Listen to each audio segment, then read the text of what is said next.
Esnafın dükkanının önüne yaptığı kardan adamı yıkan gençler, yaptıkları hatayı anlayıp esnafın kapısına baklava bırakıp güvenlik kamerasının önüne geçerek özür diledi.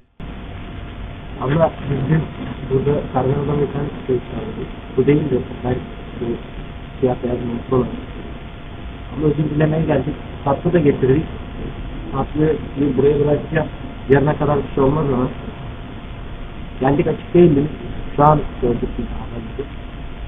Biz bu kadar ciddiye alınacağını bilmiyorduk. Sadece o gün eğlenme amaçlı yapmıştık. Şimdi size yeniden kardan adam yapmaya çalışacak. Etrafta kar kalmadı. Denesek de başaramadık. Bu yüzden size tatlı yedim, tatlı konuşalım diye tatlaya getirmiştim. Deniz kapatıyoruz.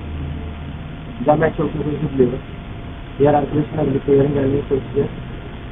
Eğer bizim işe gittiğimiz saatte açıksanız eğer bu saatte gelmeye çalışacağız. Sizlerden çok özür diliyorum.